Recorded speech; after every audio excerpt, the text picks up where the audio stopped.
flag with duck on. Yeah, that's exactly what I was describing earlier. Yeah.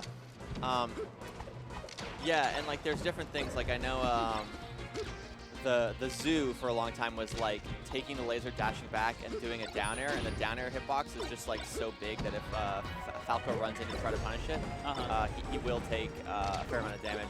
So get to the back air. There should be the stock. Yeah, pretty easy cleanup. Both players starting off fairly well. This is kind of a strange thing about J-moo's tag is there's like already a J-moo.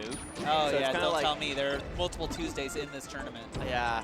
I mean, but like multiple Tuesday, like Tuesday as a tag seems like a little more common than J-moo and J-moo. This seems like, this seems like a homage, if anything. Yeah, it really does. Like you know, because J-moo isn't a word.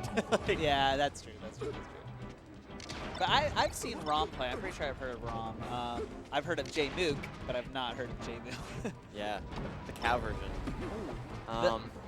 These jabs from Falco, as soon as like something whiffs and you kind of just stuff out the punish with those jabs, it's something that I saw first, like PC Chris used to do that. I always thought that was so interesting, but now it's just like, to me, it's like, it's a panic option, right?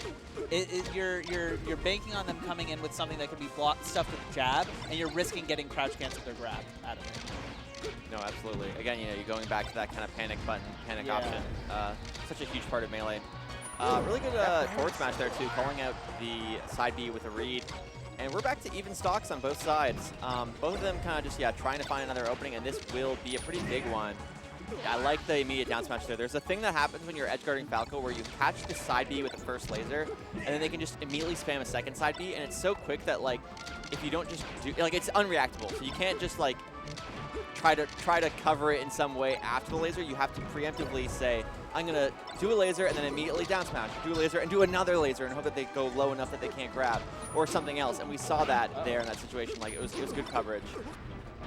And you can run into risk of a problem if you try to go for the second laser, like they might be low enough to still recover. That's what I was talking about again, right? Yeah. See, like it's kind of a weird coverage thing because sometimes you catch them and you're like, perfect, I hit them, and then like if they're moving fast enough, there's the next layer that you have to get, or otherwise you're not going to convert into the stock. Yeah, you have to determine whether they're matching it. How high were they when you hit them with the first one? Do they have time to do another one, or are they forced to do an up B?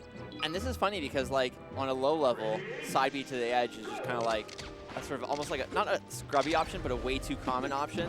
But then at a much higher level, like right there where we saw the shine stall into the jump back side B, that's a timing mix-up that if you just randomly spam down smash, it wouldn't work. So if you're at home and you're a Falco player saying, every time I do side B, it just gets me killed, it's usually because you're not adding that extra layer of timing to mix it up. Beautiful shine grab. Yeah, so when I play this matchup, I almost always just shorten every time until they prove they can cover short. Yeah, definitely. Definitely shorten.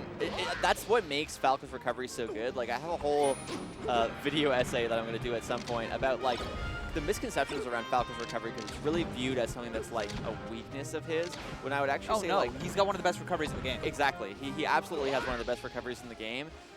He's just dead when he's below the stage.